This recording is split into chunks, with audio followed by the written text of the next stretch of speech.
Look, I don't care how you slice it, folks. The number one takeaway in all of this is that the United States government is kowtowing to regimes who are either dictator thugs or who hold America to blame, responsible for their plight and the plight of poor people the world over. This is inarguable. Obama propping up Cuba. Obama, look who he chooses sides with in the Middle East. Everybody but our ally. I don't think this is even arguable. I think it's clear that Barack Obama, with all of his apologies that he's made to countries around the world, clearly believes, because he's been raised this way, it's the way he was educated. The United States has been the problem. For whatever reason, our prosperity was ill-gotten, our racist heritage, stole Mexico, stole land from the Native Americans. Well, this is how these people are educated. And it's been 2 generations of people now that have been educated in this way of thinking. And they're old enough now to run for office, be elected to positions of great power and high authority. And they are now in positions of implementing these convoluted, perverted beliefs. And they're turning out more and more of them at American institutions of so-called higher learning. But there can be no other characterization here that in relaxing our economic blockade, to use Castro's word, on Cuba, we are propping up a dictatorship in the Caribbean. We are propping up a communist regime. Now, some people want to say, well, Rush, this just proves that 53 years of sanctions didn't work. Okay, then let's take the sanctions off of Iran. Okay, let's lift them. They don't work. Let's get the sanctions. Who else are we sanctioning? Russia. Let's get the sanctions. Let's lift them. They don't work. Let's take what we've learned here, 53 years of failure in Cuba. Then what are we messing around with in Iran for? Well, I mean, let's at least be intellectually consistent. If sanctions don't work, if the embargo doesn't work. And by the way, how do you define working? What was the purpose of the embargo? It had, I think, multi-intentions, but more than anything else, it was a statement of American values. And if you want to claim that one of the objectives of the embargo was to harm Cuba economically, then, well, go for it. Whether that's a factor or not, the U.S. embargo did not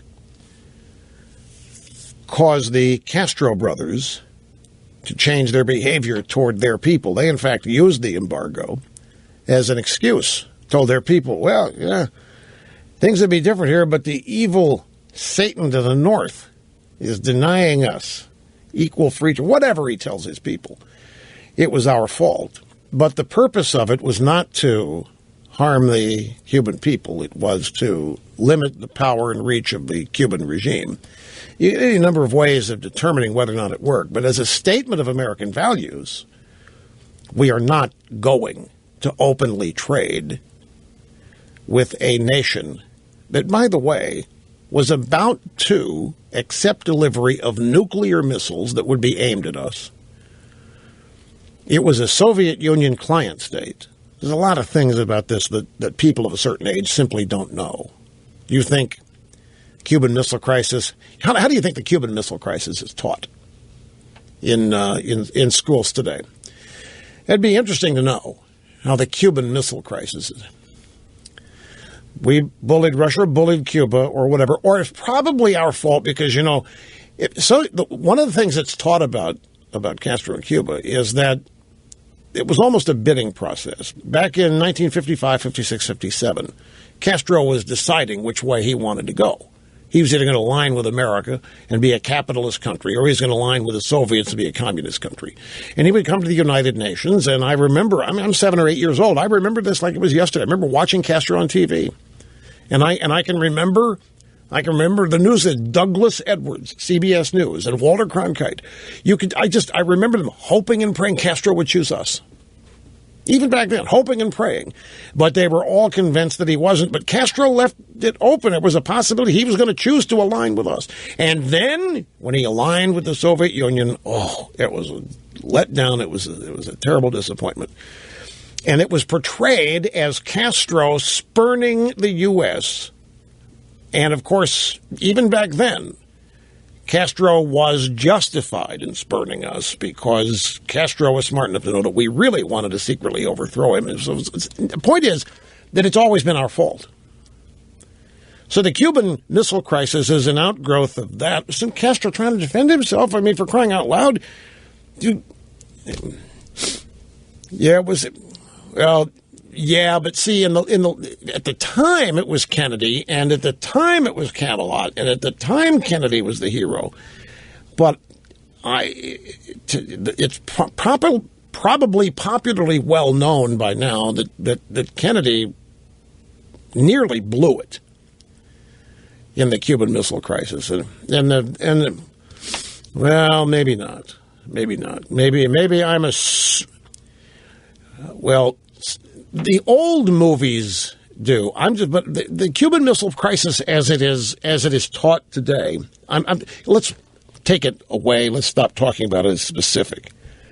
What we're left with is that in the American education system, more often than not, any conflict involving the United States is our fault to one degree or another, and therefore the behavior of the bad guys is justifiably explained by virtue of our overreach or whatever we're blamed for. My only point is that 2 generations of young people have been brought up and educated this way.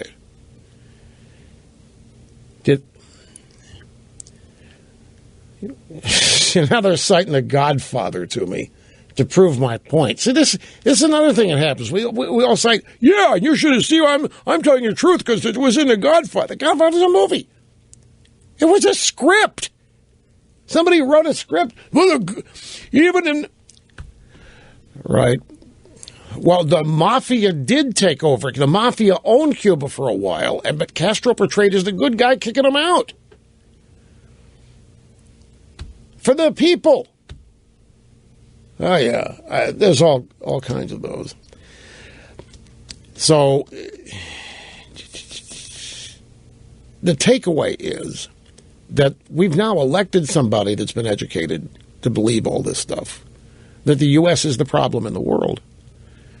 And there are people, and I know them, there are people very happy because they think the lifting of the embargo was a very humanitarian thing because they believe it's our fault. The Cuban suffering is our fault. They eagerly support lifting the embargo or normalizing relations because it allows them to continue this illusion that they too are humanitarian and they too are good people. They recognize suffering and they know who's responsible for it. And here comes Obama saving the day for the suffering once again by realizing the U.S. was out of place and wrong in invoking the embargo in the first place. And it's just obviously not healthy for a growing percentage of the population to think its own country is the problem in the world. And I'm not talking about being nationalistic to the point of forgiving and ignoring occasions when America makes mistakes. But these people don't, there's no forgiveness whatsoever. America must be perfect, and if it makes a mistake, then it must pay the price in ways that are very punitive to America.